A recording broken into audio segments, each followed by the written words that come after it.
Corey Parker. It's a good day to do a podcast with a stranger in your house. It's always a good day to have strangers in the house, especially one with a big woolly beard. Yeah, I know. I'm trying to copy Maddie, apparently. That's the claim that everyone's making. Beards are in, aren't they? They've been in for a while now. God, it's good to be a hipster. I was thinking the other day, I was watching... do you ever watch Vice? Like, do you know the website Vice? Yeah, no, I haven't seen it. Oh, so there's this guy, it's called Hamilton Morris's Pharmacopoeia, and it's this tall, skinny, long-haired hipster dude, right? Like the quintessential hipster. And he goes, he's actually a scientist, but he's like super into psychedelic drugs and stuff. Oh, right. So then he just Vice pay him to travel the world and do all these crazy psychedelic drugs, and he like breaks down molecules and shit. And so he's in the Amazon, right? The full Amazon jungle in the flood. They're taking this canoe through the jungle to get to this ancient, like, ex-cannibalistic tribe that makes LSD out of frogs. Wow. And the guy wore fucking jeans the entire time, man. Like, if I'm going to somewhere that's that hot, I'm taking some boardies, you know what I mean? Yeah, I'm not wearing undies. And he just, like, the commitment that hipsters have to pants. To keep going with the hipster look. Or, like, we have a dude that works for us for the film company, and it's, like, 45 degrees, and he wears a fucking beanie. Yeah, that's... Full commitment. He might have no hair. Real bad receding hairline. No, he's got hair, but it's just a thing. Yeah, like, right. It's just just full commitment to the look. Oh, well, different strokes for different folks, I suppose. Speaking of hair, what age did you go grey? Oh, what am I now? 30. I'm 36 in May. Mate, I went grey at about 27. Yeah. I did the whole, let's deny this for a bit and put a little put a few dyes through it, and then I thought, nah, stuff it. And just let it go. Now I'm sort of, it's like a trademark. I'm known for it. The Silver Fox. Yeah. The NRL Silver Fox. But I did things backward when I was, so like from 17 till about 21, I was bald as a badger. Get your razor out and shave my hair. Really? Yeah. And then from 21 onwards, I started to then grow my hair, and I look back at those pictures and think, what was I doing? I've had some regrets in my life. That is sort of up there though. Oh, yeah. I'm going to get on the Google. And you won't recognise me. Is there photos though? Like, yeah. There's plenty. We might make that like the cover photo for the podcast. I remember being a kid. It's kind of showing my age a little bit when you were first playing footy. And I'd go to Dad, like, first Broncos game of the year, and I go, man, is Corey Parker still playing? And Dad's like, he's 28 years old, man. I become part of the furniture. Look, I was very fortunate. I think we mentioned there before. I come sort of straight from school and played first grade at 18, and was lucky enough to forge a career that was 16 years long. So I retired. It's nearly going on 2 years at the end of this year. So 2016 was my last, and 340 something games for the club, and kicked a couple goals. Kicked a few goals, scored a few tries, and had a lot of fun in between. So it was a career in which, looking back at, the longer you're retired and you start to reflect more on, because that's all you've got now is memories. Yeah, reflection. I was very satisfied. So pulling the pin was a tough decision, but for me, it was something that I thought long and hard about, and you can't play forever. And there's it's funny because you retire, but you retire at 34. People say normally when they retire it's like 65. Yeah. So I've still got quite a long span in life, and I was ready to go down that path. So everything fell into place for me. I'd done everything I sort of set out to do in rugby league, and achieved every goal I had, which was very fortunate. And I retired, and it was a very special moment. Yeah, I talked to a lot of people. I guess I just talk to a lot of athletes just because that's sort of my line of work. But I always talk to them about people. I think people on the outside, right? They watch a sport and they're like, oh man, it must be this, it must be that. When you're an athlete, I don't think you actually think about it, because it sort of doesn't serve you any purpose in the moment to reflect. And it's sort of a common thing we've talked about a couple of times on here. But was that similar for you? Like, you're not really thinking about the sum of your career while you're in it. Yeah, it's a strange one, because most professional athletes acknowledge their success along the way. They don't tend to sit on it for too long, and I know I never, because it's like that feeling you get when you succeed and you get an achievement.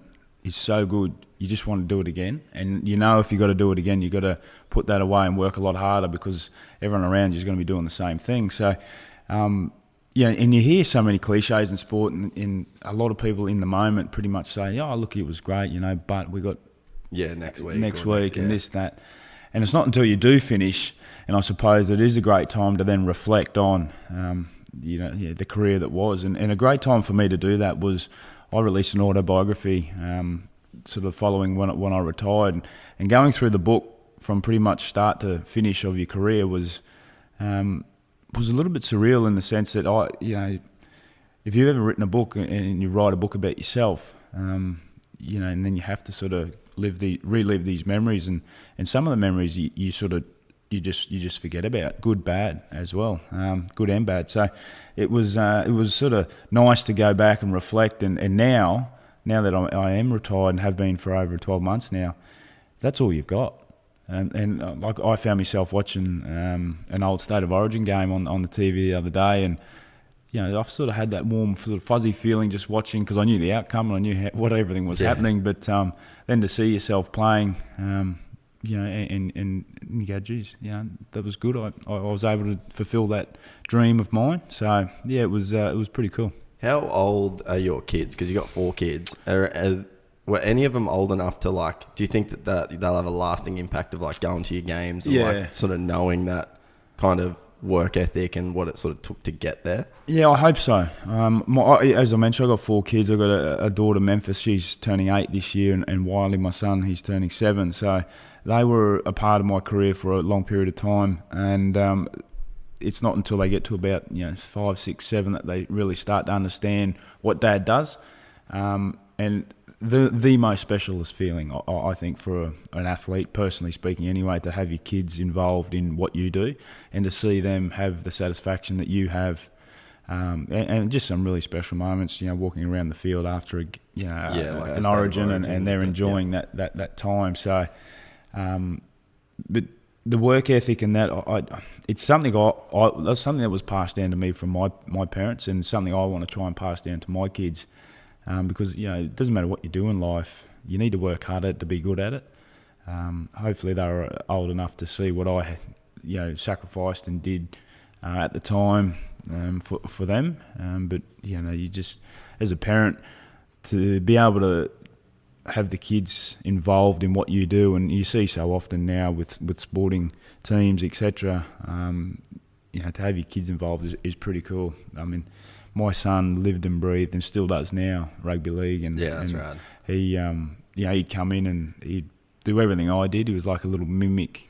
He'd sit down, he'd sit in my locker, he'd put his boots on, and it was really special. So to have that was pretty cool, and a memory I'll never forget. And the kids still talk about it now. So it's it did have a lasting impression on them. Yeah, it's that's definitely something that I think, with all the shit rugby league can cop at times, you see those, like Jono with his kids up and doing that, and then you with your kids, and everyone kind of, their kids come on the field, and I guess it isn't the headlines when you're on the field away from all that shit. It's not, rugby league isn't that. The unfortunate thing about sport, and in particular rugby league in Australia, having it's, if not in Queensland anyway, the most populated sport. Bad headlines sell papers. Bad headlines make stories. However, if there was every story out there was put in together, there'd be more better stories outweigh the bad ones that you just wouldn't understand. And some of the things you've just mentioned, are good stories. I was working with Fox Sports this year. I called a game. Melbourne were playing the Titans at Suncorp, and Cameron Smith, obviously kicker for Melbourne Storm, good mate of mine, his eldest daughter was running the kicking tee out to him. Yeah. I mean, that would be pretty special, to have your daughter or son run out a kicking tee whilst you're lining up for a kick. But there's just so many good stories, so many things that happen in our sport, but they just don't get published or reported for whatever reason. But you've only got to assume it's a reason because they're not going to make a big scene over it. Other sports, have a different demographic and different following report on different stories like that. So it's a shame that, because there's so many good stories in our game. I think that, like we were talking about the whole psychology side of things before, I think that one of the things that why you always think like, why does all the bad always get spoken of instead of the good? I think it's like, I think there's a mentality where in society you're supposed to be good. You're supposed to be a good dad. You're supposed to be, a good person. You're not supposed to do drugs. You're not supposed to carry on. You're not supposed to do all this shit. So I think that it's sort of a problem because there's a balance gets taken away from, like, I guess instead of it being like in the middle is where you're supposed to be, and then you get praised for doing something good and you get roused on for doing something bad. It's so leaning towards like, well, you're supposed to be good, that it's like you almost don't get the appreciation for when something sort of special does happen, because it's like, oh, why aren't you just supposed to be doing that? Yeah, well, and maybe that's not fair in a way. Well, it's not. I mean, to some degree, and there's a false sense about what we do. I mean, we get some of our greatest superstars come in. I mentioned I come in at age 18. Now, I haven't met an 18-year-old that hasn't made mistakes in life from 18 to 21, 22. Yeah. The thing that is, because these people are now on TV playing professional rugby league, as you said, they're expected that they're not going to make mistakes. And it's got nothing to do with the game of rugby league. It has something to do with just living life, and that's part of it. Yes, you try and limit the mistakes, and as we all do with people, but society is in a point at the moment where you're just going to make mistakes. And when these mistakes happen, instead of going, well, why and how can we make it better, it's in your face, and it's just... Well, it's like a punishment culture instead of like a educational... Absolutely, and it's not right. Because it's always going to happen. It doesn't matter what you put in place. And, yes, you need to put some boundaries and some foundations in place to make sure that we can try and limit that. But it's life. Yeah. My parents at age 18 to 23, 24 made mistakes. We all make mistakes. And to think that someone's going to come into a sport at that age and not make mistakes is ridiculous. And then I think, like, I'll just move this a bit closer here. I think too, there's a problem with it then becoming like like you harbour a resentment against, like, let's say, for instance, the NRL or the media, right?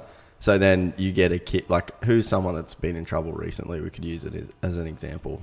Maybe like Benji, like back in the day when Benji Marshall was having dramas. So then it's like, you get a guy and then you punish that guy and then you exploit the fact that he made a mistake.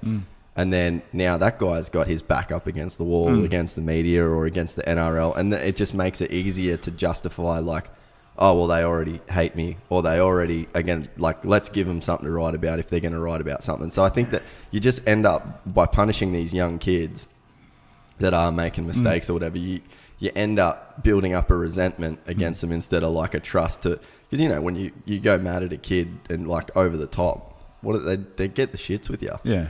But it's like, you know what I mean? It's there's got to be like a balance of like, look, mate, you made a mistake. Yeah, this is how we fix it. Yeah, look, there has to be a balance. And in life and society, and particularly in sport, professional sport, we become so reactive because our main viewers of the sport have an opinion. And yes, they're entitled to their opinion, as everyone is. But as governing bodies, we then become reactive to that. Now, whether it's right, wrong, or indifferent, there is always going to be mistakes, and it's just how we limit them and how we minimise them to ensure that as a code, or it doesn't matter what you are, professional athletes, that you can get by. I mean, the stereotype of rugby league players, particularly in Queensland, because of bad press, and yeah, we all got to put our hand up. We're all playing rugby league, but not everyone is or has made some mistakes that they're not proud of. And you just tend to hear more so of the bad than the good, which is unfortunate, because there's so many good stories, so many things that you hear with players reaching out to people in need, reaching out to kids, reaching out to people in that are through some struggles, etc. But we just don't hear of them, and players don't do that for the recognition. Yeah. They do it because they're just good people. Yeah. The other thing that's crazy to me as well is like, I don't know how many people really think about it. It's like, let's think about what you're being celebrated for on the field as a lock forward. You get in the ball, you're a big fucking dude, and you're going to run your body as hard as you can into the other guys, and there's 3 or 4 of them in one tackle against you. Yeah. And you're just going to keep driving, you're just going to try and charge your way through. And like, we're going, fuck yeah. And then like, there's this thing where it's like, we want you, well, as soon as that whistle blows, to be the hardest dude in Australia or the hardest dude in Queensland, smash those New South Welshmen. And then the whistle blows and it's like, oh, no, stop it. Stop that. So it's like, you've got and especially you got these kids, right? So you look at like a Sonny Bill or something. Like for a dude, people don't get like biology wise, for a dude to get that big, like there's some legitimate testosterone flowing through that dude's veins. There's some growth hormone that he's naturally producing that's making him different to me. Yeah. And it's like, where you're put into an arena and celebrated because you're freaks of physical and mental of nature in a way. But then we expect that to be a tap. And people's like, whatever you've got going on in your life, like I don't think a lot of other people are expected to just stop their gift or stop their thing that makes them unique on and off. Yeah, it's a fine line. I know some of the toughest guys that have played the game are the most placid off the field, but the moment they run across the line, and it's about understanding that on the field you can do whatever you want, but off the field it's very different. But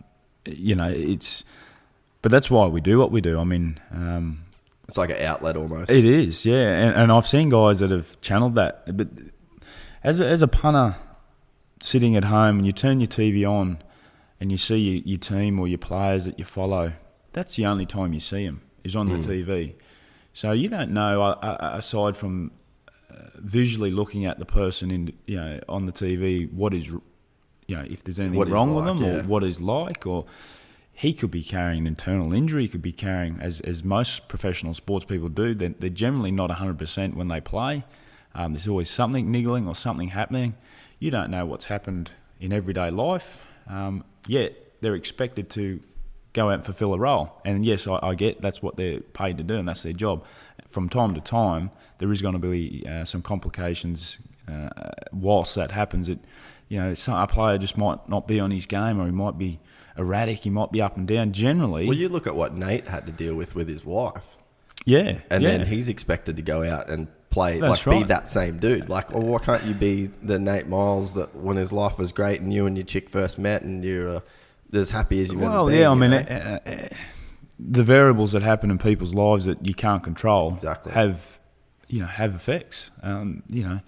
Particularly when you start having kids. And I know when I first had kids whilst I was playing, it was the best thing for me in the sense that when you're young and you're playing professional sport and people are paying you to do that, it's the best thing ever, and that's great, and we all appreciate it.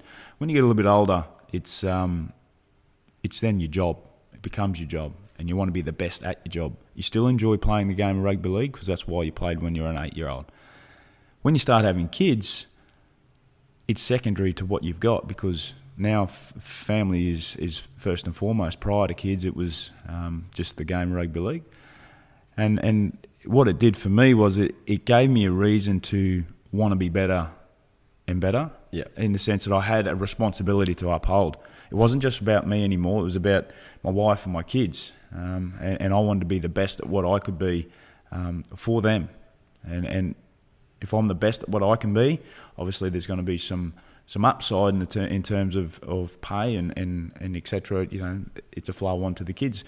And that's always been a driving, I don't ever want to, I come from a very humble background, from mum and dad, my sister. Dad was a truck driver, mum, she worked in the bakery and worked very hard.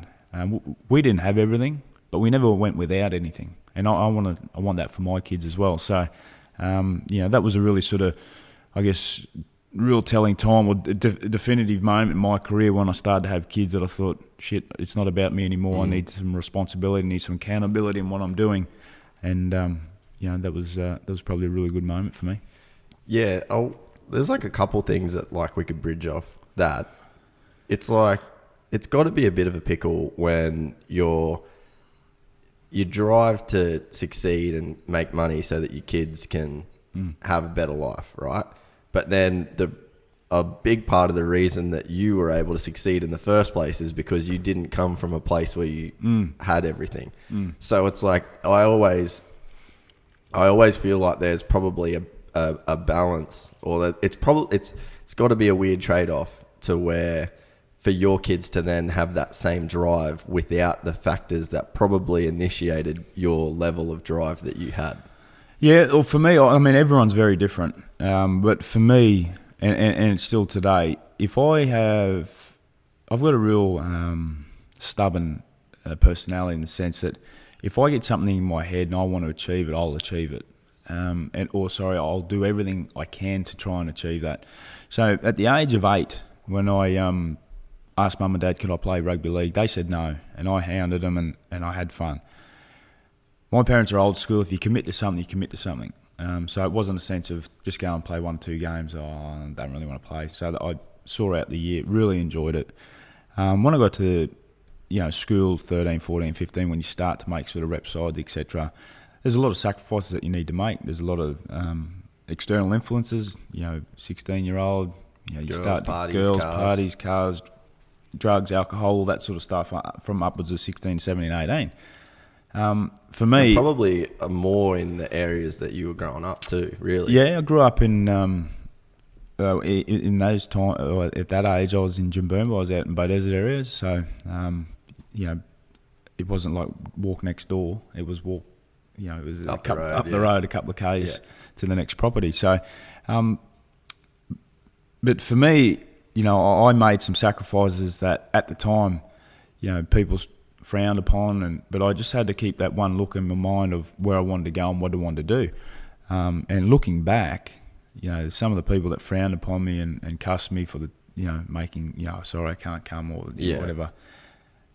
Now I sort of look back and go, well, I did the right thing in that respect. So for kids, for me, that you can only sort of guide them as much as you can, and do what you think is right, but ultimately they make their own decisions. And I was sort of in that boat myself. Made some decisions and they worked out okay. Yeah, no. I made some terrible decisions too, but none that sort of impacted me. Yeah, like long-term lasting sort of.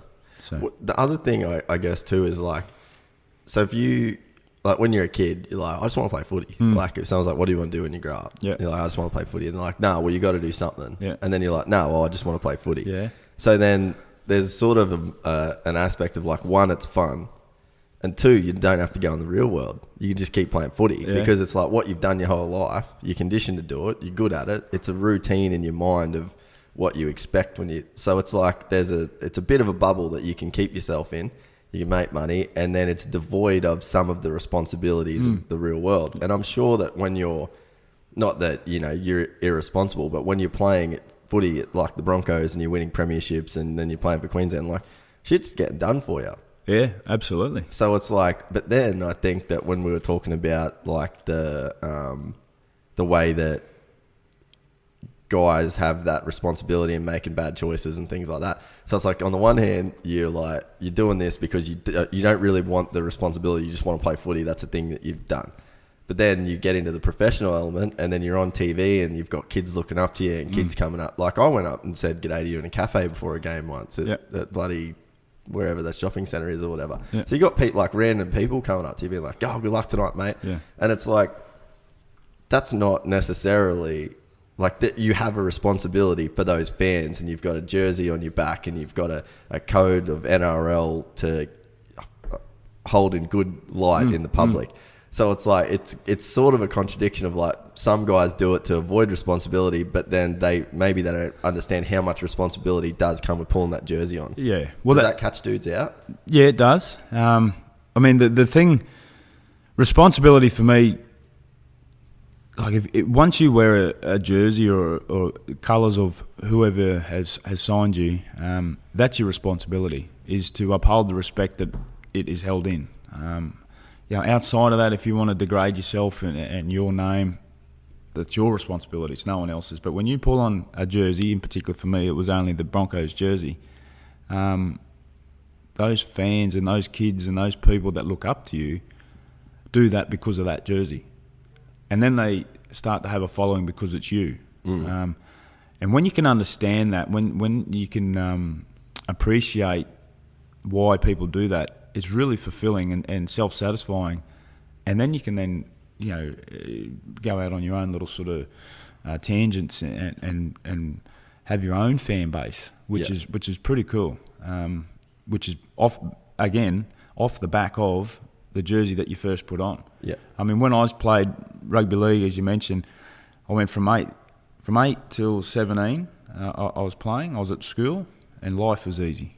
You go to school. Yeah, what I mean is, you go to school. It's 9 o'clock. You finish at 3 o'clock. You do that 5 days a week. You play club footy on the weekend. Did that and you're good at it. Did that to grade 12.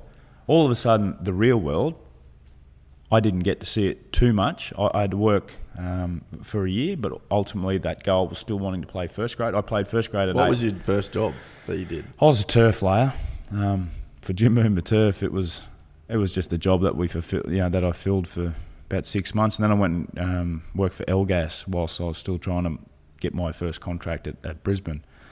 Got my contract at Brisbane at 18. Played first grade at 18. So now I've gone from school where there's been so much structure to now playing first grade, which again has so much structure. So I still haven't had to appreciate in great depth the real world, if you want to put it that way, because I then played from 18 to 34. So for nearly 26 years of my life, I've had structure in the sense that I've either gone to school and had me holidays when people say, and then I've played footy and had me holidays when people, till nearly 26, 27 years. When I retired, there was a really empty void in the sense that, yes, I had some line of work to step into after, but that structure's gone. And it was a really sort of empty space for me. And people, again, they have a perception of you for what they think because of what they see. Yeah. And for me, it was tough to deal with the first few weeks after retirement because there was just no structure. There was nothing. Yeah. It was just me. So the only thing I knew how to get back to doing was to have some structure, have some routine in your life, because I'm a very sort of regimented routine. You almost get like militant after that 6 years. Well, I certainly am, and so I had 2 weeks off after the season, after retirement or my career, I suppose, and then it was just doing my head in. So I had to get back to some routine. So again, since then I've stuck to that routine. What is that routine nowadays for you? Well, for me, just staying jacked. Again, it's very different. Like I get up at 5, I go for a run. I've got a gym here. I go for a run. I do a little workout, jump in the pool. I'm sort of sitting in this very spot by about 6:15 having coffee on my own before the rat race starts when all the kids get up. I then make lunches and do the kids' hair. Daycare, do the kids' hair, etc. And as much as I sort of think, geez, this is a boring sort of thing to do, I've never had to do that really. So it'd be pretty It's fresh. now sort of my role. Yeah. In the sense. So it's very different to what used to be. And then, obviously when the footy season starts and I go back on Fox, I'll be away a bit on the weekends. But for me, I'm away a few days a week I'm sort of in a coaching role now at Broncos, which is a burning passion for me to do, and it makes me feel really good to be able to help people and guide them and see the fruits when they fulfill their talent. So what we were talking before about, you're saying like pulling on a jersey and the way that you talk about that, like that's a philosophy. That's not. I don't think that's something that everyone would just work out on their own. No. And it's like I was going to say, like, do you have any interest in coaching, even just to pass on that philosophy? Because I think that what you can get in trouble, and I mean, it's probably you've got it more than others because you've never changed clubs. So it's like you're a Bronco. Like you're not a Bulldog. Yeah. Then you're a Cowboy. Then you're a Bronco. Like, so I mean, is that something that there's not a lot of dudes that do that. Yeah. So is that something that you think is almost like a gift that now you can pass on, because philosophy is a learned thing? Yeah, absolutely. I am a Bronco, and when you say my name, people associate me with being a Bronco. When you see people that have been to the Dragons, been to the Bulldogs, been to the Gold Coast, been to the Broncos, they're just a football player. And whereas I class myself as a Bronco, so yeah, philosophies do work, but they're because I'm such a proud Bronco, I suppose, and the club's been so successful and is very proud in terms of Australian sport. Upholding that respect and having been given the baton to carry for 16 years of playing at the club, now it's my turn to then hand the baton back. And whilst I was involved there, I was forever indebted to the club for what he'd given me, and that's how I looked at it. I didn't. If you think one thing I've learnt in rugby league over a long period of time, if you think someone owes you something or the game owes you something, you are very, very mistaken. And some players actually think that from time to time that they're owed something. You're not owed anything. The game goes on. The game of rugby league is a massive wheel, and it'll keep turning with or without you. Yeah. And I don't care, which is why when we sort of going back, when you get bad press and players have done X and players have done Y and players are thinking of going to another sport, and there's this big hands are in the air, let them go. The game will keep going. There's always a kid that wants it. Absolutely. And if you don't want it, that's fine. No one, thank you for your service. Away you go. Yeah. We're not concerned because the game will keep turning. I don't know why we invest so much energy and time in those areas because, as I said, one thing I have learned is it'll just keep turning. And if you think the game owes you something, you're very, very mistaken. Yeah. And I think that there's definitely with motocross, that's the sport I've been involved in the most, right? You see some kids that come out and they're just this sense of entitlement. Yeah. It's like, the fuck have you ever done? You've done nothing to be entitled. Yeah. And they do think that this needs me. It's like, man, you need that paycheck. That's right. You Absolutely. need that job. You can't play football without that platform. You can't race Supercross without that track in that stadium. You're not bigger than the game. The game's bigger than you. And it might sound like a douchey thing to say to a young kid that's 18, but it's like, mate, get in line. And I think that's just society in general. The world's going to keep turning whether you right. rock up or not, man. That's just how it goes. And I think when you're a superstar kid, and you were saying, playing footy at school, and you know what I mean, you were killing it. You would have been don't even know back then, but you would have been a cool guy. You were talented at footy. You were hardworking. You were probably physically pretty good. Then that means that people would naturally gravitate towards a guy that's in, it's almost like that leadership alpha male role.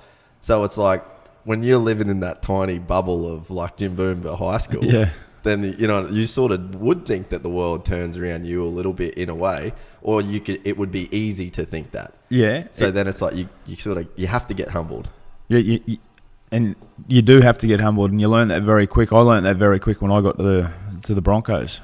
I was an 18-year-old, as any 18-year-old. 17-year-old when I got there. As any 17-year-old that's come from a school that, you are probably the top echelon of people, in terms of, being at school. And I come to a club now with players that I have What you would have Webkey, Webkey, Tallis, Saylor, Takiri, Langer, Walters.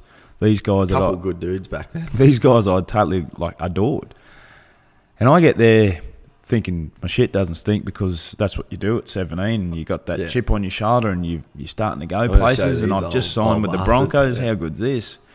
And one of my philosophies in life prior to that is you hang around good people, you'll tend to be a good person. And for me, I wanted to learn as much as I could off the best of what they did. So I parked myself alongside Shane Webke, Andrew G, these guys that were the best at what they did in their positions, and I was in and around that position. And they knocked the shit out of me in terms of we had a respect for each other. But if I was starting to step over the line, they'd pull me in a line very, very quick smart. And I was very appreciative of them and what they did. We butted heads. We had a few fisticuffs, but they had my best interest at heart. And they were, at the back end of their career. I was just starting mine, and they took a liking to me and really helped me through that period. And I found myself doing the same to younger players at my back end of my career. Yeah. And it's sort of how it sort of gets passed on. But you do need to find some humble play. It's amazing to see, sport in general. The better you are, the more humble you are, because you don't know. No one owes you anything, and you don't owe anything to anyone. You don't have anything to prove. You don't have anything to prove because it's already done. Yeah. And a good example of that, for example, Roger Federer, the most humblest of professional sports people you'll see. And then Tomic comes along and thinks everything is owed to him. Well, hang on a second. If Roger's won 20 Grand Slams and you've done nothing, why does everyone got to... Yeah. It just seems, and that's sport. Yeah. I don't know why we think that. Cameron Smith's a good example. He's done everything in the game, but as humble, Darren Lockyer was that. So it's a very good thing you can learn off people. Yeah, look, I'm all for the younger generation having some flair and a little bit edgy, but at the end of the day, you need respect. That ultimate respect. Yeah, absolutely.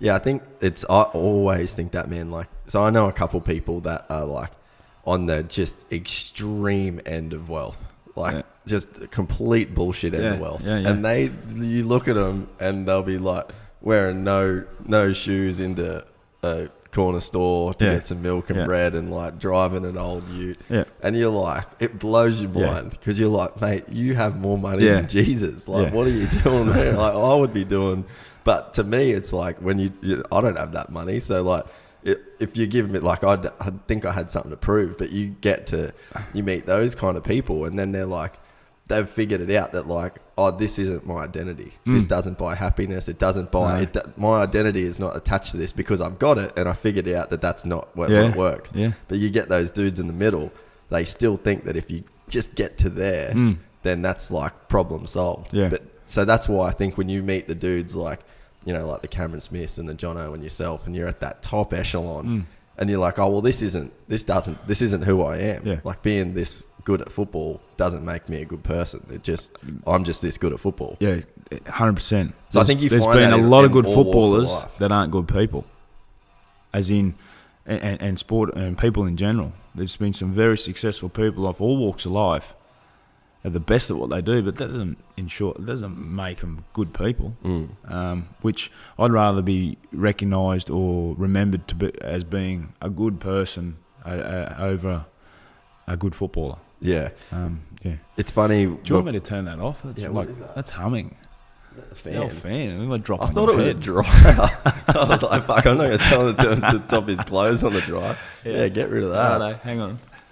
That's classic. I thought it was a dryer.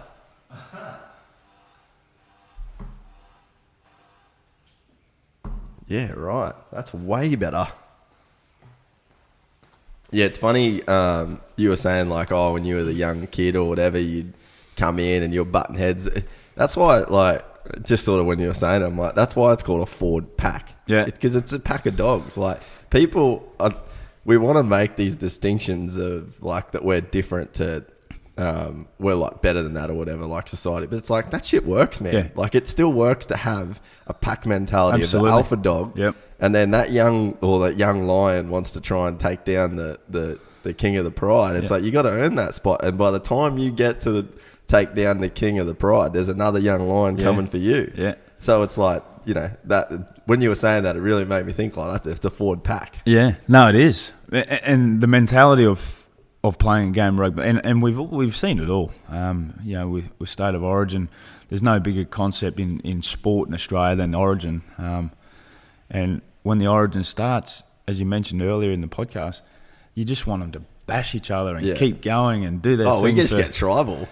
But we do the same. Yeah. That's our mentality of our thinking. And to getting back, we got forwards and backs, and the pack mentality is, we're going to do whatever we can for as long as we can, for as hard as we can against this mob. And if we're to win this game, it's off the back of us. Yeah. And that's how, as a forward, alpha forward or male, whatever you want to be, that's how you got to go with it. Yeah.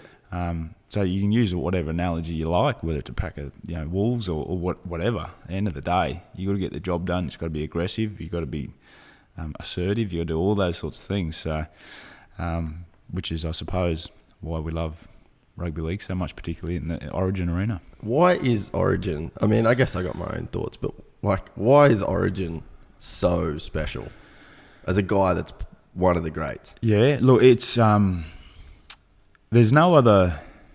It's so special in the sense that there's so much at stake. From what I played my first Origin match in 2000. But I think that, literally, there's not that much at stake in terms of it's a game of football. Trophy. It's a trophy and a game of football. So why is there so much? Well, it's pride. I mean? Yeah, it's pride. It's the history of Origin, where it all started, and when I first played Origin, I played in 2004, and where Origin is now is absolutely ridiculous. Like it's the watched televised thing. But it's that mentality of we're going to be better than you, and we need to be better than you. And of late, in the last 10 years, the dynasty of Queensland succeeding. Mate, what is going on with this house? You get them, Fido. Yeah. Queensland succeeding, has been, a 10-year dominance, but you only remember what you remember.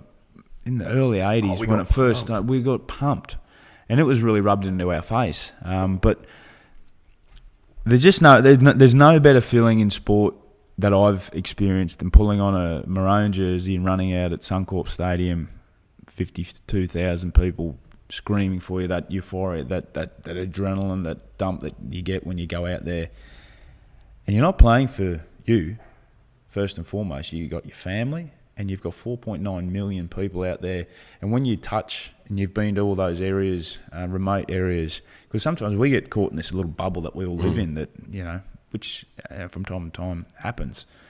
But when you go out to like a Longreach, or, you go up to, the Cape, and you see these remote towns that don't have much going for them, but come Origin time, they've got it. Yeah. So you're not just playing for you, you're playing for all of them. And when you can understand that desire and that burn to succeed is ultimate. And having 17 guys experience that and have one common goal is no better feeling. And it's the best stage to be involved in. Does your physical, your own self-care mechanism, does that go out the window in Origin? Is that what a rare sort of stage where that happens, or does that happen in club games as well? Look, I like to think personally that happened in club games as well for me. Last thing I wanted to do was let me mates down, and it's just something that sticks with you. And playing a game of footy, if you're injured, you'd still want to fight on. You'd have that gladiatorial mentality of just keep pushing on here. In Origin, we've seen it time and time again. Players just push through. Like Jono this year. Yeah, players push through, extreme injuries to try and succeed for ultimately their mate.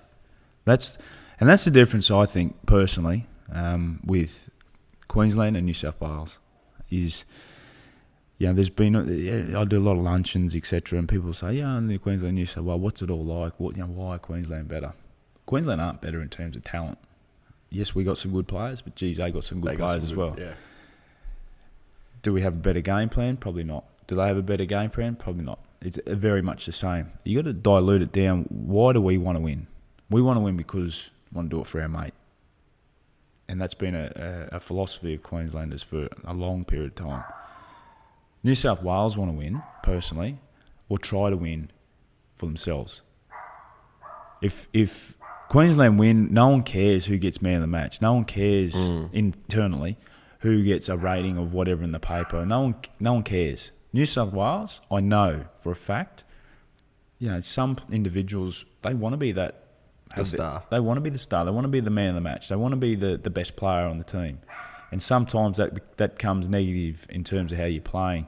They've changed a lot of personnel over the last sort of 2 years, and that's much starting to swing. But once they get that, it's going to be, and they're so close. They're so close to games. There's been a few blowouts, but generally they're so close. But if you have to find one definitive answer on what I think Queensland have been more dominant, is because you just don't want to let the mates down. And if you can have that mentality, it doesn't matter what you're doing. If you don't want to let your mate down, you won't.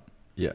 And let's break that down further then, right? Because if you look at the geography of Queensland versus New South Wales, so like you just said, you go up to like Longreach and you go up the Cape, and like I'm from Cairns, like you'd some more, it's underdeveloped. I think Queensland in general has like an underdog mentality, even when it comes to like parliament politics, government funding. I think that if you look at New South Wales has Sydney, which is like the flagship city in Australia, biggest cities. We've got Brisbane's our only big city in Queensland, really, and then from there, so I mean, I guess in terms of just like the way that culture's sort of structured here, do we just naturally harbour that underdog mentality? I think subconsciously we do, without even being aware of it. Yes, there is the big the lights in Sydney, and there is all this stuff happening, but I think Queenslanders on a whole subconsciously do. Everyone loves an underdog, and for a long period of time there, we had that tag of being the underdogs, and defying the odds, and that just galvanises a group and galvanises a state. I haven't seen a state, and I've been firsthand, and a lot of this stuff galvanise together more than Queensland do. We look at the floods in 2011. I was up to my knee in sludge in Auchenflower in Brisbane City, rubbing shoulders with someone I'd never known. And then you get talking, and they got a hell of a story. But together, you're there doing it, because you're Queenslanders and you're doing that. And so that two individuals or two randoms just meeting, galvanised together, and then has that common cause. Yeah. So bring it into a game of rugby league, take out all the technical stuff about the game of rugby league, and bring in emotion, and all of a sudden you're there because you can play. You don't need to be coached. Everyone can. You don't need to be coached. You don't need an overcomplicated game plan. But if you can bring emotion in and have a common goal for that, it's pretty special. Like, you get the hairs up on you. You get the goosebumps. Game plan's very simple, but you're mainly playing on emotion based on for the state. And you can see like in state of origin games where it's just like, for example, you got like the forward pack will just like bash. Like at the start of the game, like New South Wales, they got their big man and like Fafita, and they're just like pumping and pumping. You're on the back foot, but there's like this. It's like the Spartan thing where you've just got your shield up and everyone's just trying to take it, and it's like it sort of doesn't matter what happens in that first 40. No. In state of origin, and it's like it's who can really go that extra mile. That's and right. Like you just see how there's just so many, and I mean we're both two Queenslanders in Brisbane talking about state of origin, so obviously we're going to have this point of view. Yeah. But like some of my fondest memories are like Tallis just throwing dudes across sidelines, and it's that last ditch, like they're gonna score, but all it takes is it'd be easier to trip and fall so that you don't have to chase a dude down the field than to actually do it. Yeah. But there's just something in that Queensland mentality, and you can see it over and over and over. Yeah, and in any big game, whether it be an Origin game, Test match, or a grand final, the game will come down to a special play, and you can nearly press pause on the screen and say that is the special play, and that's going to be a defining moment in this game. Yeah. And there's some special players that come up with special plays. They might not be the flashiest, they might not get all the headlines, but they'll come up with something. A last-ditch tackle, last-ditch effort. They were not required to be there, but they were there. Yeah. And stopped whatever, and they can't be coached. They can't be enforced. It comes within. Yeah, and deep. And like deep way within. Deeper than other dudes. When you're out in an Origin field and it's the 71st minute and it's 12 all and you're coming off your own line, your lungs are hurting, everything's aching. You just want to look around and think, well, he'll take the run and he'll do that. But you don't. You take it upon yourself, and you know, you charge the ball forward. You do what you can do as hard as you can. And there just might be at some stage half a sniff, half a gap, half a quicker play of the ball than normal. And then those guys that get all the headlines or the like, they'll spring. That's when they step They'll up. spring to life and they'll do what they do. But generally, it's off the back of, you know, some pretty hard work or a special play from someone. You know, and it's individually in a 17-man environment, everyone knows that. But you know, if you're just a punter watching the TV, you only see the end result. But yeah, it's as I said, it can't be coached. It can't be. It just comes within it, and it's off. And you're playing on that passion. By that stage, you're playing. It's all you got. You don't have legs left. You don't have lungs left. Yeah. So, I was talking to a friend of mine I grew up with. He played a couple games first grade for the Cows, and then he busted his shoulder. And we always talk about Jono. Like, we grew up playing footy together our whole life from when we were 5. And we'd always talk about Jono, and he played with him, and he got a couple games. And I think the year that Jono, like, did he do his knee or something? Or he got injured, and Brandon was in like a little injury squad with him and Matty Bowen. Yeah. And then so he sort of got to know him, and we were talking, and he just said, like, you don't understand the off the ball stuff that Jono does. Crazy. And it's like you like you were just, I guess it's just general. I don't think people would understand the work that goes into the forward pack as a whole. But then, you know, like you said, that special player like Jono, like, if we want to talk about, like, the Super Bowl was a couple of days ago, and they talk about Tom Brady being like the best team athlete of all time. What is the criteria that you would place on the greatest of all time in a team sport? Like, what is it that makes that guy? Well, yeah, it's very different for everyone. Ultimately, yeah, they talk about Brady being the best because he's got 7 rings. You know, if our sport was in America, we're talking about the John Thurstons and the Darren Lockyers and the Cameron Smiths being the best. Yeah.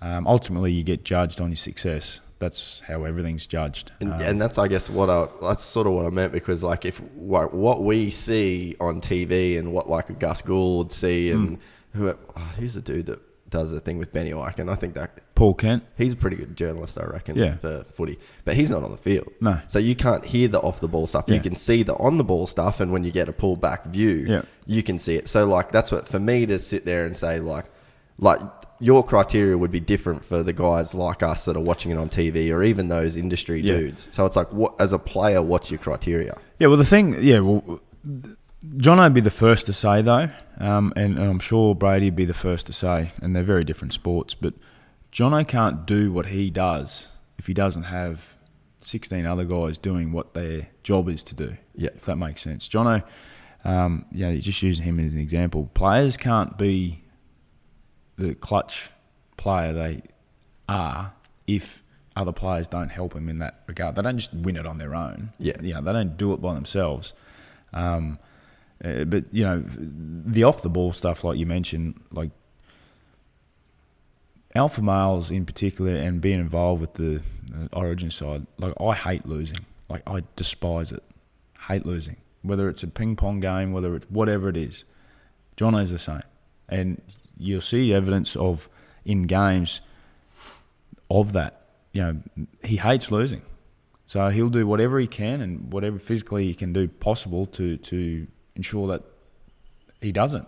Yes, he's going to fail from time to time, but ultimately it's that don't want to lose, and believing in yourself that it doesn't matter what the score is or how much time we got left, I'm going to win. I'm going to win. Whereas some people have that mentality of, oh well, the game's finished, so we're not going to win. We're 14 points behind and 20 minutes to go. Yeah, like the thought of I'm not going to lose winners don't think like that. The grand final in 15 was a great example. It was a terrific match. We're on the losing side. They win in extra time. Jono kicks a field goal. I'm sure during that game. Get goosebumps, mate, as a Cows fan. I'm sure during that game, there would have been times where they thought, geez, it's going to be tough. But Jono, he would have thought, we're not going to lose. We're not going to lose. And you sort of felt where I was, could sort of feel us just losing the grip a fraction.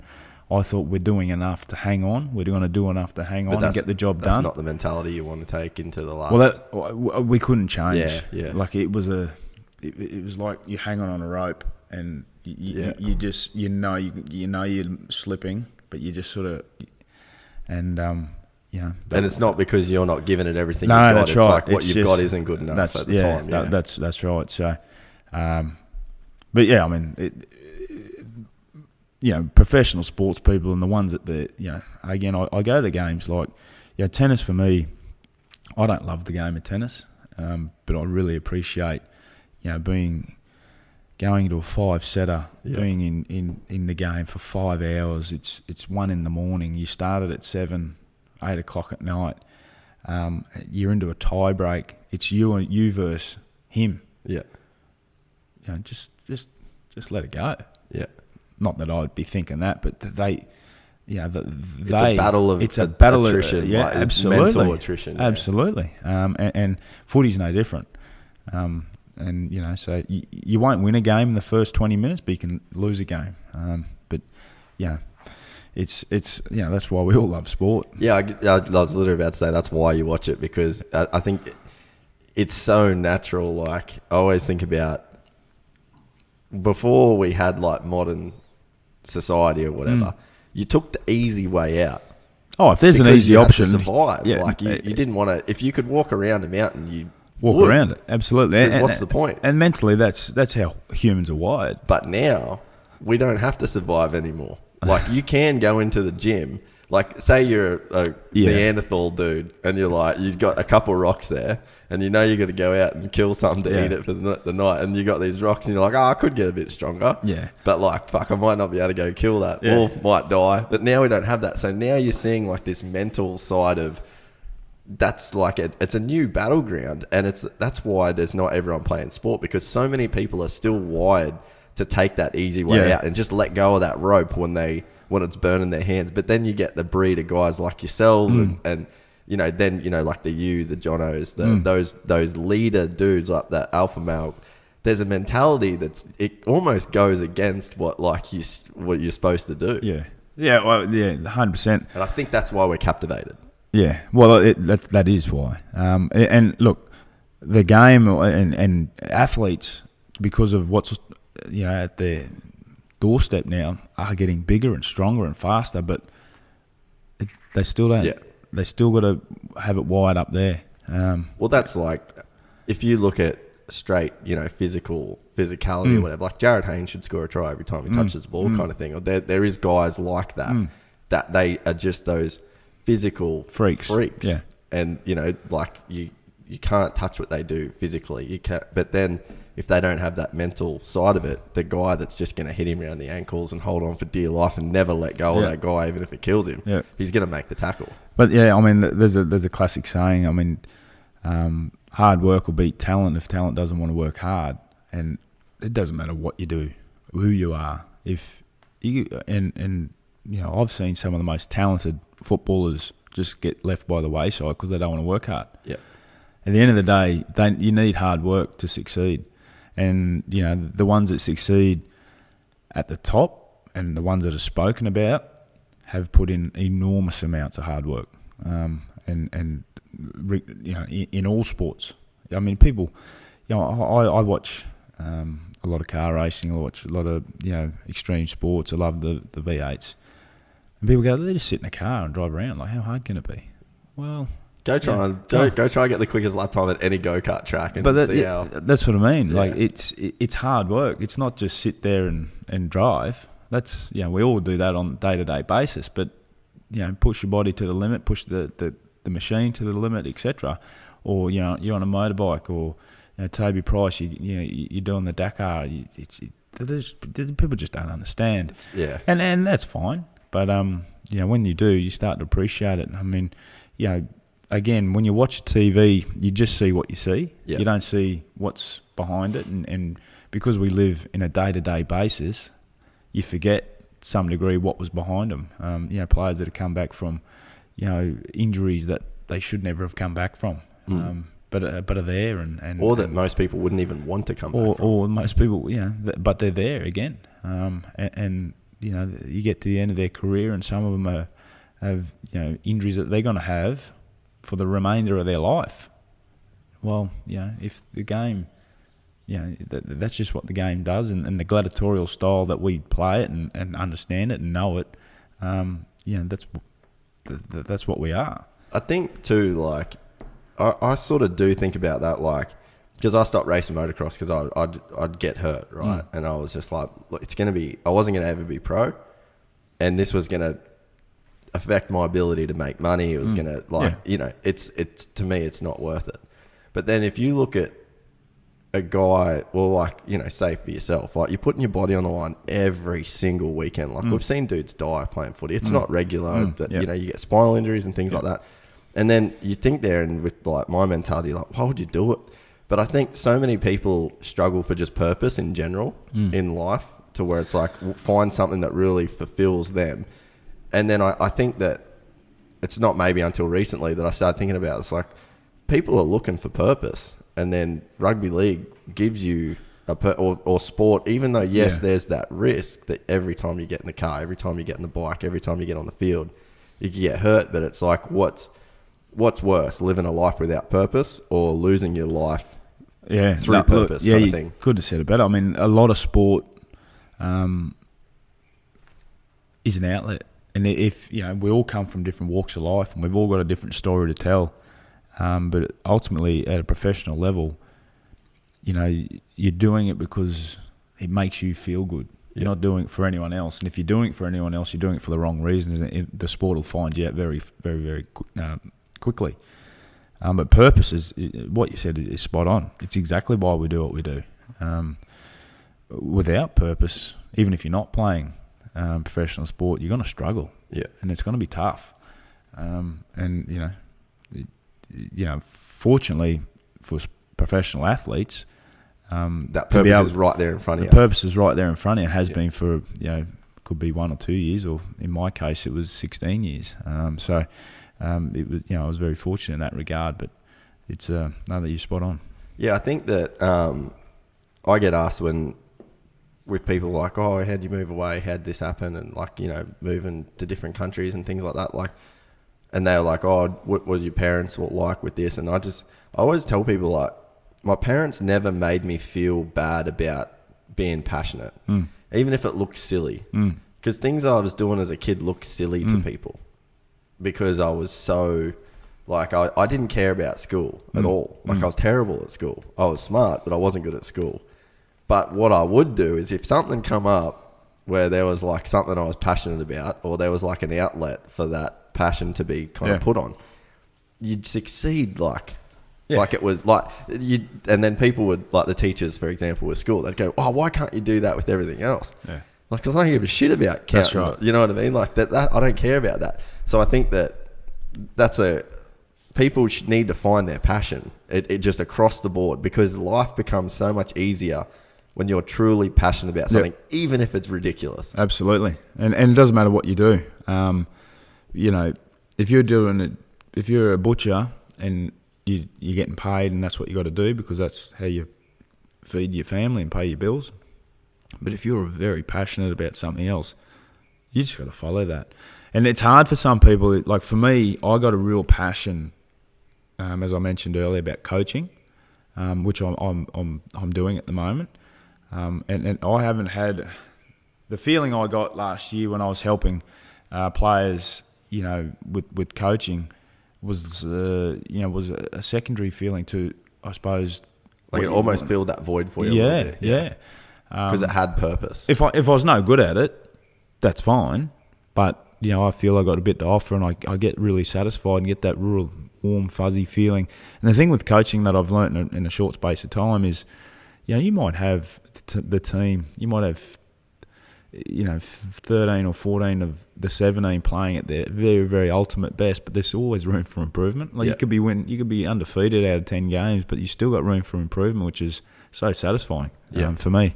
But yeah, as you mentioned, like the passion. If you don't have passion, it doesn't matter what you do. You might get by, but at the end of the day, you're not going to be fulfilled.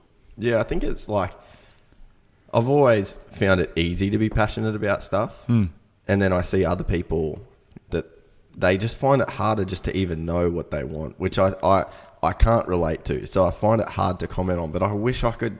Maybe you've got a comment for it because I wish I could like give people advice of how to find something they're passionate about. But I think the biggest thing that I can put it down to is, or like I tell people if they're like, someone says to me like, oh, I don't know what I want.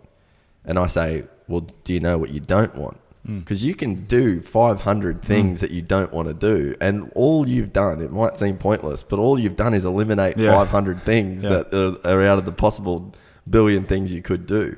But I struggle to tell people like how to find something to be passionate about. Maybe you've got something, I don't know. Well, I mean, the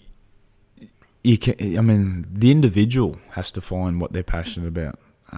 Some take longer than others. For me, I remember, like, I was 8. My next door neighbour was playing rugby league, and I went and played. I enjoyed it. In '92, I was sitting in my lounge room. The Broncos had just won their premiership. I was dressed in my colours because I was 7, 8 years old, 9 years old, something like that, 10. And I was, I enjoyed the sport and I loved what I was doing. I get to play with my mates. How good's this? But when the Broncos won their comp, my parents said to me, do you want to go to the airport and see the team come back? That was when that was back when it was on a Sunday. And I was like, yeah, absolutely. It was a real defining moment for me. I was standing at the airport. The Broncos bus was parked outside. I was standing right next to it. Like I was the first guy. And here's these guys, Alfie and Kevy. Here I was, 10 years old or whatever I was, and they bringing back the Winfield Shield and the Winfield Cup, and I got to touch these guys. At that point, I had a desire then that I was just all I wanted to do was play rugby league for the Brisbane Broncos. That's all I wanted to do. I got to touch these guys. I actually got sort of shunted onto the first step of the bus. And I tell that story because for me, that passion started for me. That was the spark. That was it right then and there for me. That was the spark, and I never lost sight of that moment for me.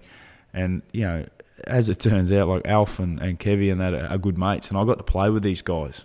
And I've told the story to them about that. And when we won the comp, there might have been a young kid that I'd sort of touched or been around, and when I was playing, I've seen some photos. That guys that I had played with, that I'd had photos with at clinics, and they were only little and I was an older, so it's pretty cool. But that passion for me started that day, and it's something that stayed with me. But for people in general, you do need passion because that's why we live. That's otherwise you just float along, and some people might be happy to do that, but it's certainly not how I see.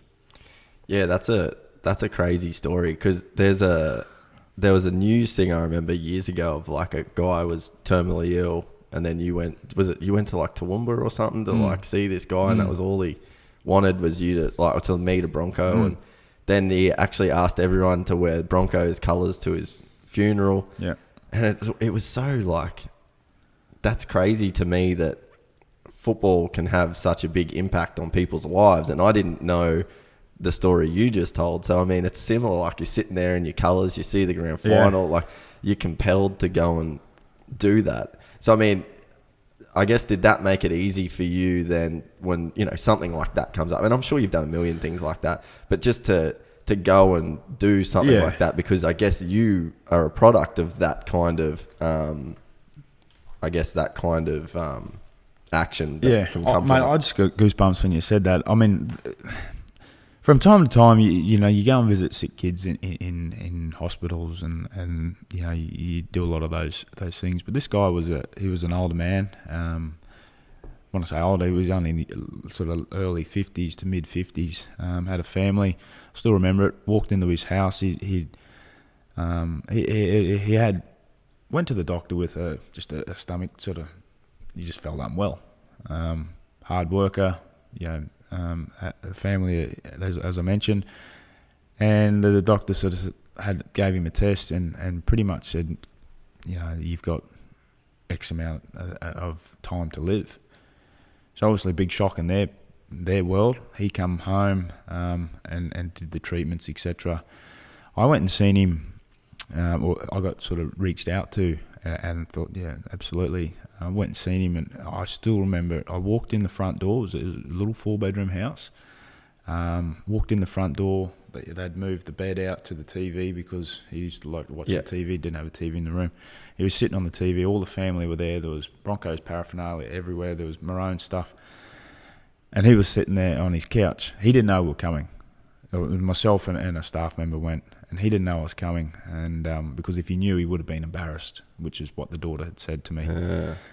I turned up, would have had a little conversation, but sometimes I was there for about, I don't know, 45 minutes, and just sat there, and he knew I was there. I'd ask him a few questions. He'd give me a couple of cheeky replies. But that moment for me was really special in the sense that he's a young man, or in terms of life, early 50s. There was no turning back for him, and his family were there, and he was a Broncos fan. But for me to be able to do that for him was so special, and I felt so good afterwards. But put everything into perspective as well. When you think, you're doing it tough, and you think, you just go, hang on a minute, like there's people out there that are doing a lot worse than what I am, and that was a really sort of good reality check in terms of life, really. If everyone in the world stood in the corner in a circle and put their problems in, you'd pull yours out that quick. It wasn't funny. But for me, that was a really sort of special moment, and I don't know how it made it to the paper, but I think the daughter had let somebody know. But again, I did it for no other.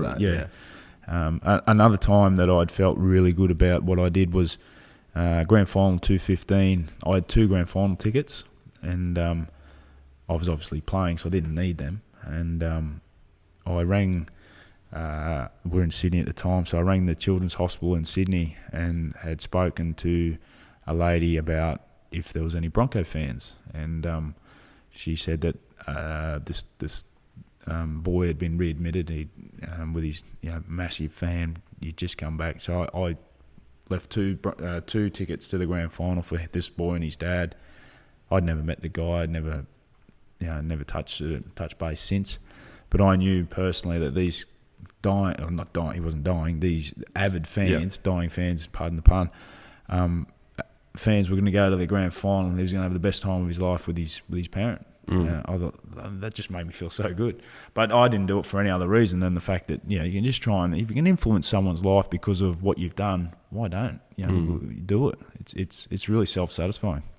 Yeah, I mean it's just like it's crazy to me that you were that kid as well. Oh, absolutely. But never lose sight of that. Yeah, that's what I'm saying. Like, you don't think that you were that kid. You just see Corey Parker. That's right, and that's what we all live in the now. I was that kid. Yeah. We've all got a story to tell, and I love hearing people's stories in the sense that we all come from different walks of life. Like I met you an hour and a half ago. Yeah. And you've at the early 18, you moved over to the States. You've been there for 8 years. Like, that's a story. Like, you're doing this and doing that. Like, that's cool. And everyone's got a story, but we all think our own sort of story from time is more important, and we just worry about ourselves. Whereas, if you sort of delve into some people, what's your story? There's some really special ones out there. Well, that's the thing before when we were talking about how the media sort of goes those headlines, right? Because that's easy. Yeah. That's why I love doing podcasts, because we got time, man. Yeah. There is you're right. Everyone does have a story, and there is good stories, but you're not just going to stumble across, oh, fuck, that was it in the first 5 seconds. Yeah. Like we've been talking an hour. Yeah. And you it's a slow thing of like, you know, like you said, there's memories that come up, and that, like I was saying before, I enjoyed the podcast format and doing them because I'm learning about what I'm forming my opinion as I'm saying it. Yeah. And if you don't sit down with people and have a real conversation, you don't have the right to form an opinion of such. Yeah, well, it's hard in general because like you're in your head, you might be thinking about it, but you're not really. I don't know. For me, it's like I can really start to develop something, and I can put it out there, and then you can have your thing, and I can. So it's like, yeah, I think that's. And anyway, you end up getting to something good eventually, and it's a slow build, but it's easier if you want something to just talk about instantly. You go, oh, did you hear old mate got done pissing in his mouth or whatever? You know, that's easy. Yeah. Like we're straight there. Yeah, no, you're right. So it's just like, it's one of those things where it's like, let's have a conversation. We'll get somewhere eventually. Yeah, it's just not. It takes a bit more work than the easy headline grab. Well, that's right. And mate, I love the podcast format because of, you know, you can just sit around and just talk, and you know, if you want to listen. If you don't, you don't. There's no hitch. And like you say, you know, might be slow and hearing some stuff that you've already heard, but then generally you hear some stuff that you have never heard. And what we'll talk about the V8 stuff. When did you have you just always been a fan? Like you've always been a redhead, or always been a fan. I race go-karts. I've always been around cars, my whole life actually. But I raced karts when I was little, and as I mentioned before, didn't have everything, but didn't go without. And as you can expect, racing karts and playing footy, got to a point where I was 16, and mum and dad said, "You're gonna have to pick something here." They financially couldn't support both. So I went the football path and sort of thought, well, if I want to go back after playing footy, I probably could. So I went down the football path, but I've always still had cars, you know, built hot rods and the like, and always sort of been a fan of the V8s. And I got sort of, when you start to, particularly in Brisbane, be good at footy and playing for the Broncos, you sort of cross code, and you know, you from time to time you might bump into some people at some events, etc. Chaz Mostert's a mate of mine that he's a terror, but a super talent. What a legend! Yeah. Man. So I didn't know you were mates with him. My affiliation with him, he had a big crash, obviously at Bathurst, and he was texting. He was. I know for a fact. On the text, you reckon? On the tune. He had a big crash, and I sort of reached out to him. He's from around the area, and you know, he said, you know, he was doing it tough. He really was, and just sort of said, mate, you know, it's part of professional sport. And, you know, keep, you know, all this sort of positive stuff. Anyway, from that. So you just randomly reached out to him, or you met him before? No, I randomly reached out to him. So slid into the DMs. Slid into the DMs, that's right. And away we went. And from that we've formed a relationship. I mean, Chaz comes over here and trains in the gym, and I had a conversation with him sort of last year, and he's transformed himself. He dropped like 15 kilos, and I just sort of said to him an experience from what I had learnt. I said, mate, you're super at the talent you've got and what you are, and you can get away with that when you're young.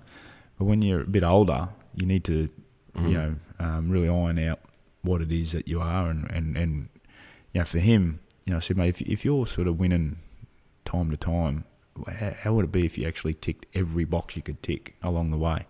You know, then you form consistency and etc. And and look, to his credit, he's changed a lot of things. Yeah, massively. And I think we saw that this year in terms of his results. Yeah, the car let him down a few times and vice versa. But, for me, it was just reaching out to him because, I wanted to, and I liked him as a person. He was from around the area, and we just formed a relationship. And, like I said, he comes over and trains when he can, and yeah. So you're obviously like a natural mentor, natural leader kind of guy. Like, is that something that you think that come because of being around other great leaders, and then that sort of just rubbed off, and maybe you saw the value of like a Shane Webke kind of guy? Or do you think that even if football wasn't a thing, like you'd still feel like a duty to help people in that way? I'd like to think that if I wasn't at football, I'd still class myself as somewhat of a leader. But because I did play football and I had I guess, or the runs on the board in that regard, when I spoke to other people, they sort of listened. But that doesn't make you a leader. For me, it was just about being a good person. Well, you've got to genuinely care about people to even have any kind of effect. Because I guess that's the difference between like leadership and tyranny. Yeah. Leadership is something that it comes out. You have to have a respect for the person to even initiate it, and then that person has to have a respect for you to take it on board. And if you're just a dictator, then you like there's no respect in that. So I guess obviously you're a compassionate person to even want to, kind of give that to people. Yeah. Well, look, I mean, just on the Chaz, like I like the sport and I liked him, and he's from around the area, so there's a lot of likes before we'd sort of really met, really. But just the sport in general, and we all go through different ups and downs. That was certainly a downtime for him, and I thought if I can, give him some positive feedback, I might just help him a little bit. And we just formed a relationship, and it's something that's sort of grown from then. But my passion also for, as I mentioned before, was rugby league. All I ever wanted to be as a kid was play rugby league or a race car driver. That was it. That's all I had fixated in my mind. And fortunately, I was able to succeed at one of them. But I always said whilst I was playing rugby league, if someone come up to me and said, here's a 2 or 3 year contract to go and race cars and walk away from rugby league, I was gone. Are you a good car driver?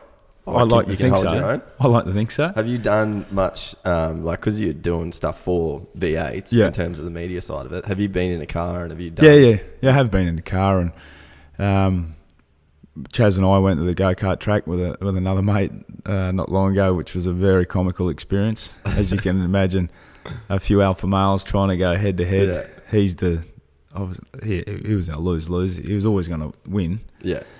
But funny story out of that, it was just after a lot of rain, and I sort of got squeezed wide and pushed. When there's only 3 of you on a track, there's a lot of argy-bargy. Yeah. And I got pushed wide, and it was coming up to a hairpin, so I thought, I was just going to cut straight across here. What I couldn't see was, as I said, there had been some rain, but there was about an inch of water. I've hit this water and shit has gone all over me. I had to drive back because we left from here. I had to drive back in my jocks and the 2 boys. It was a pretty funny experience, but yeah, look, it's good fun. I mean, I'd love to go racing, but it's circumstance at the moment it hasn't foreseen that. But grow up, mate. Grow up. Yeah, mate. I've got all the toys in the shed, so. We went to that. Have you been to Slideways in Nerang? No. Dude, we got to go. Yeah. Like, me, you, Chaz, Toby, like, we'll get the boys together. We went there with Chaz, and, like, if you, like, with the podcast with Toby, like, we got our little group. Toby's in it, Chaz is in it, and it's just, like, you got to be a thick skin. Oh, absolutely. To, like, be around that group. And Toby, for whatever... Toby cops it because he's just a kook. Like, he's Toby Price, but he's a kook in the best way. And we just give it to him, eh? So, like, my life's mission that night was to beat Toby. Yeah. And, like... How'd you go? Yeah, I ended up beating him. But he was so pissed. And Chaz, like, I couldn't believe it. Like, I'd be like, yeah, I can drive a go-kart, all right. Man, he was putting like 6 seconds into us. Like, it was full on. And I'd never driven at go-karts and stuff. And I've been around, like, so Toby, right? You go, if that guy can win Dakar, he's probably pretty good in a go-kart. But then, like, that's not even close to the level Chaz is on. Yeah. And, like, to see that. But, yeah, so I'd come around and Toby's just done this full straight line. There was, like, 2 corners to go and he's just gone. And I'm giving him the finger on the way around drifting. And, oh, man, he missed me by, like, millimetres from just pumping me. That's generally how we work. If you can't win, you then start to Oh. revert to dirty tactics. And he would have absolutely smoked me if he got me too. But like seeing Chaz do what he was doing around, like, because they're like drift carts. Yeah. Like you can't even steer the things. You have to. But I was just like, dude, to put 6 seconds into a group of dudes that were like, it's not like we're squids, you know what I mean? Like, we're not Chaz Mosley, but I was like, 6 seconds, dude. It's a 40-second lap time. Yeah, it was full on, eh? But I think, like, people don't get with the race car side of it too. Like, I've just been up in Cairns, and there's a pretty cool little go-kart track. And in those, like, higher carts, you can pretty much hold it flat the entire way. Yeah. Like, you don't have to lift the pedal. But that's not going to give you the fastest lap time. No. So I think that for most punters, you're thinking, oh, all you've got to do is just hold it on more than the next dude. Well, it's not the case. No. And especially in, like, a V8 supercar, like, if you just held the pedal to the ground.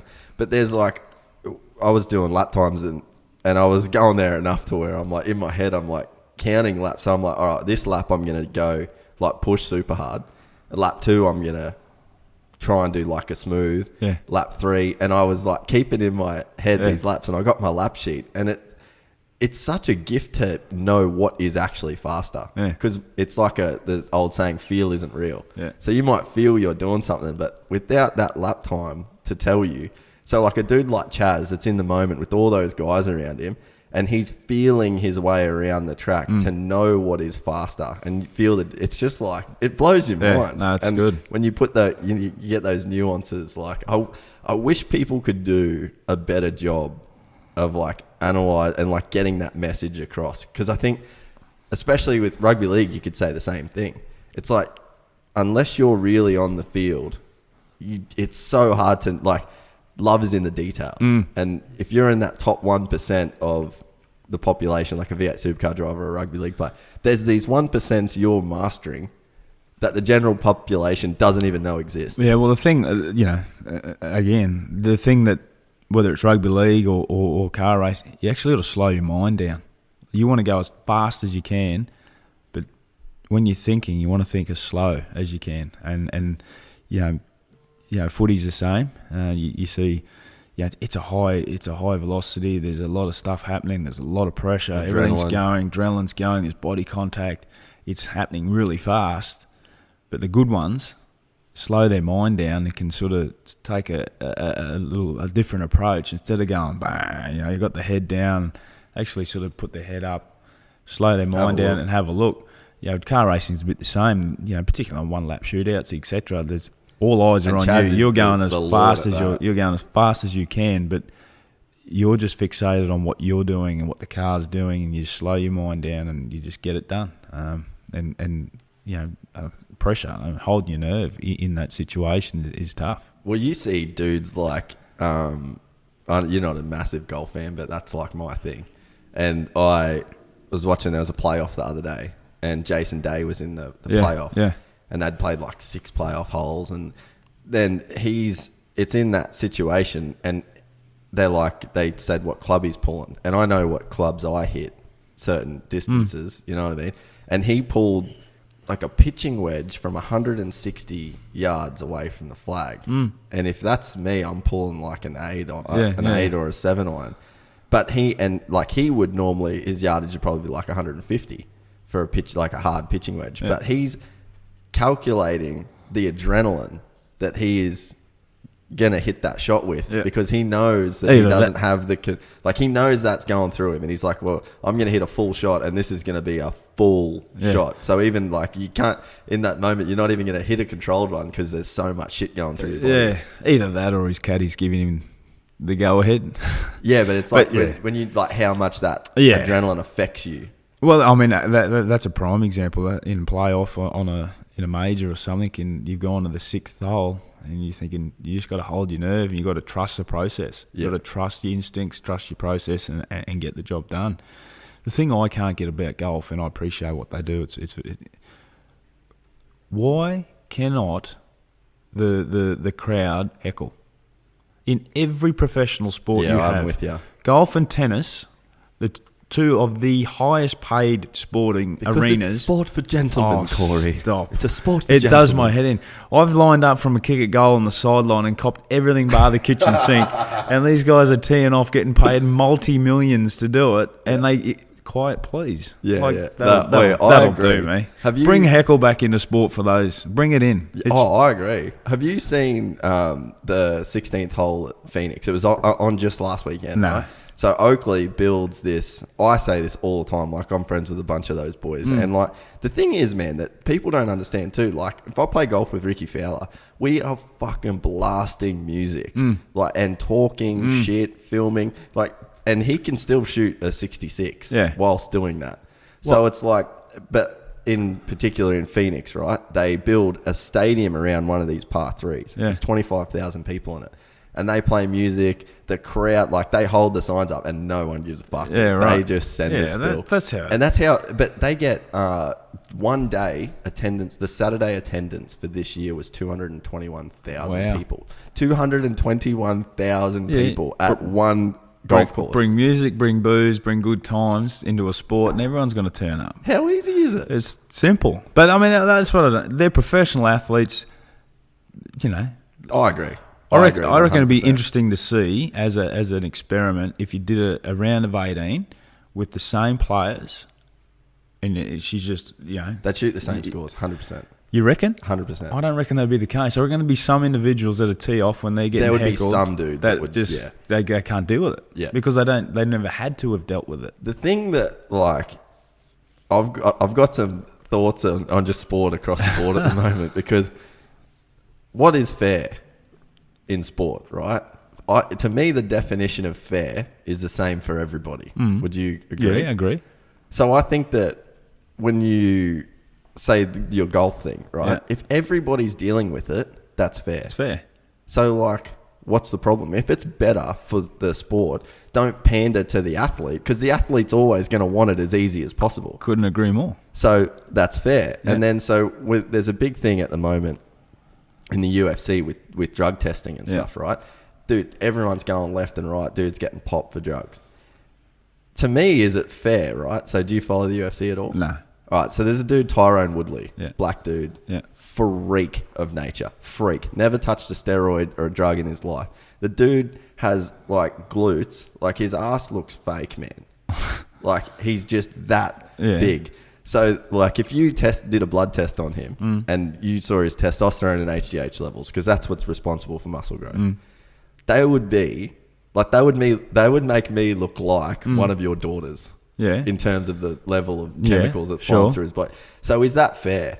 So you fight at like a 170, this guy fights, so then you've got like this scrawny white dude that fights at 170. Is it fair if his chemicals in his body that are causing him to grow are so, like, off the charts more than this guy? So then this guy could do like a full course of HGH and testosterone. No, it's not fair. And to get him to that level. No way. So that's what I want. Like, what is fair? That's not fair, because it's not natural. What do you mean? Well, sorry, if he's the white dude's doing steroids, if he's injecting to get to a level of, you know, a gift that the other guy has, that's not fair. But is it fair that guy should have that gift? Well, he doesn't have to sign up.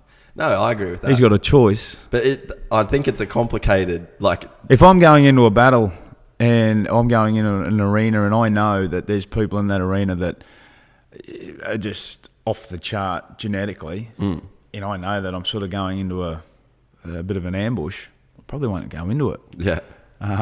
You know, there is genetics in Native, Americans. Yeah. Like, you don't see an Aussie, like a white skinned Aussie on a 100-meter line. Yeah, Aussie Marshall and Lynch. That's just what happens. Genetically, we don't have the fast twitch fibers they have, so we can't do it. Yeah, we'll run fast. We'll run a 10, but that'll be about it. We're not running what a Usain Bolt 6'6" can do. Yeah. So,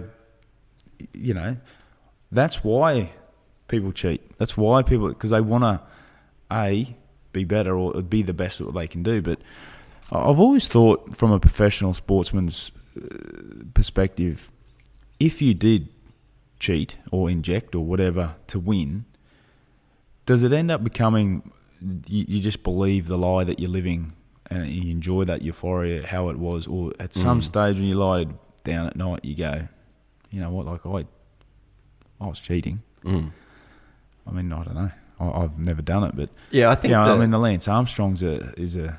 But then, like, so when you look at Lance, when everyone in that, like, this is you can't say everyone. Well, not everyone, but when you say you get, like, you'd have to go a ways back to find people that weren't, right? Yeah. So I guess my problem with the Lance thing is that there's people making money off that tour, right? And the reason people watch the tour is because it's like universally agreed upon as like the hardest thing a human can do. Yeah. So if you look at the tour that started back in, you know, the early part of the century, it wasn't the same. So then they've kept pushing the limits of what these guys can do. And when I think there was a case where they turned a blind eye to it when it wasn't an issue, because they were like, man, we can push these freaks so hard now, and we can make the TV, we can do these climbs that are just like not human. So then I think there was a certain level of like the athletes were taken advantage of for the sport. And I think that you sort of see it a little bit in the NFL. Like, I actually wanted to ask you this about the NFL. Like, I love the NFL now because I've spent so much time in the US, and I get it. I'd never got it when I was here. But you look at the concussion stuff in the NFL. How many concussions are in rugby league? Well, barely any. Well, now they've had a big reaction to off the back of, I suppose, the NFL. Yeah, but we're not hitting heads. Like, how many times would you have been knocked out in your career? Oh, I had never been knocked clean out. Yeah, I'd been concussed. And you're a guy that got paid to run the football. Yeah, but we don't have a helmet on. Exactly. So you take the helmet off those guys. Are you going to say, can you run as hard as you can at that guy with the head? Hallelujah. No. I've been saying that to Americans, like, since I've been there. That's the difference. Like, you put 100%. A helmet on, and all of a sudden we're invincible. Yep. Take the helmet off, and no, I'm not doing that. It's going to hurt my head. So, I think that there's a similarity between what the NFL's doing with so like they say, oh, let's make the helmets better. Why? So the guys can hit each other harder without it hurting that way. And it's even like, but it would change, like, fundamentally change the game. Yeah. So I think that there's a level where the NFL was going, look, if we took the helmets away, you wouldn't get the concussions. Yeah. But we're not going to take the helmets away, because then the big hits would stop. And then they wouldn't. But it'd be different. Yeah, there'd be a change in their approach, but the hits would still be the same. Yeah. I've seen some pretty big hits in our sport. Oh, for sure. But I think that what you're getting is like the dudes that go in. And like the problem that I have with it is, like, I got taught how to tackle as a kid. What's the first thing you get taught in rugby league? Man can't run without his legs. I watched the Super Bowl on Monday where a guy scored a touchdown, and this was the tackle from a professional, and I'm like, mate, go to a Broncos training camp, learn how to, like, the guys, the game's moved so far away from even like tackling. It's just hits, and it's this. Yeah. So, but getting back to the Tour de France thing, like that UCI, the commission that runs the Tour de France, they were like happily taking advantage, and they're like, look, we're going to make it hard, like really hard, because people want to see that. Whatever you guys have to do to finish it, we'll turn a blind eye. Yeah. And then it comes out, and then they go, oh, we don't condone this, blah, blah, blah. And then they still force these athletes to do almost an impossible task. And you're seeing, like, the times haven't been as good. You know what I mean? You're seeing so many crashes. Like, this year, everyone crashed out of the tour. So I think that there's a problem with, I guess, taking advantage of athletes and not respecting the human boundaries. And like you were saying before, sports just get better and better and better. But at what point are we going to go, this is what the human body can do? And if you're asking more of it, you're taking advantage of these guys. Yeah, well, look, I think, sports science in general has improved. And, I look at 100-metre race, for example. Usain ran a 9.56 or 9.65, something like that. I thought they were in the 8s now. No. They're not? No way. But that's a good question. Like, in 10 years' time... Yeah, they're going to get better. Where are we at? Or if you had a player, athlete that was juiced up to his eyeballs, where could he get at? Yeah. Yeah, it's. But yeah, that's where with me, I'm like, when people say, and this is a good thing for just the whole blanket of society, is it's like, in sport, you're like, well, we got to make it fair. And it's like, well, sport's not fair. It's not fair that Tyrone Woodley is born with like this power to weight ratio that is the same as other dudes that are on juice. But he's born like that. That's not fair. So then I think that, yeah, they're saying like we need to make sport. But what you're saying is that it's whatever you're at naturally. But then I think that moves into this whole like equality of outcome argument. It's like, should there be equality of outcome, or should it be the guy that gets a chance? Like the NBA, no one's blowing up that there's no white people in the NBA. It's because that's the genetic makeup that produces the people that can execute getting a basketball and a hoop better. Yeah, like natural selection. No, that's right. I mean, there is a sprinkle from here to there, but I mean, yeah, it is what it is. You know, if genetically, well, you don't see many Vietnamese. Yeah, you wouldn't see any Vietnamese playing in the NBA because genetically they're not built that way. Yeah. You know, so no, look, I'll never sway against the fact that, look, I'm very anti-drug, and if, you know, I don't care. You get given the cards you're given, you try and do what you can, maximise them, and then go from there. Look, if I'm 5'5" and unfortunately you're not playing basketball, you're not playing professionally, you're not playing a lot of things professionally, but it doesn't mean you can't succeed. You know, find something that you love, and if you know, Muggsy Bogues, what was he, 5'8"? Yeah, I don't know. You remember him? No, who's that? Are you serious? Muggsy Bogues, basketballer. He used to play for Charlotte. I don't even watch basketball now. He was the smallest ever. He could dunk as well. So yeah, there's a couple dudes. Like, Alfie Langer, for example. Yeah, perfect example. Small guy. Hard like Farlap. Yeah, and did his job. Did what he had to do. So yeah. What you mentioned earlier in the podcast, as humans, if there's a mountain, you can go around it because it's easier. That's what's going to happen. Same thing with drugs in sport. If someone said, "Here, take this, you're going to be better and stronger," or whatever, I'm not going over it. I'm going around it. Not me personally, but that's what the mentality of people that are privy to that sort of stuff are going to do, because it's easier, instant success. Yeah. I'm glad you said that about the NFL with the helmets. Like, I just have that argument so much with people. I'm like, man, they're allowed. Like, if we went in and did that in rugby league, like, there's a technique. And what happens is when you see guys that execute a tackle with their head on the wrong side, or like of the body and the shot, like, you're going to sleep. Yeah. But that's a mistake that you've made. That's right. Like, that's poor technique. Yes. Like, there is a way to tackle. Yeah. And like, I try and tell that to people, and they just get so attached to this idea. Yeah. And I'm just like, mate, like, watch some football, like watch rugby league, and you'll see that there is a way to take a big dude down. Yeah, well, I could be wrong, but there's no threat of an offload. I'm naive to NFL. I don't watch it, but I'm sure they don't give them tackling techniques as like what you just mentioned. Their technique would be smash them, stop them. You take the helmet off, they're not doing what they're doing. That's just simple. Because you're going to sleep. Yeah. So anyway. What time do you got to get out of here? Yeah, now. All right, mate. Hey, I really enjoyed this. This was awesome. Too easy. Yeah, appreciate it, and we'll try and do it again. Maybe you and Jazz. Sounds good. That'd be interesting, that one. Oh, yeah, get a bit weird, that one. All right, mate. Appreciate it. Corey Parker, everyone. Thanks for listening. Thank you, mate. Cheers.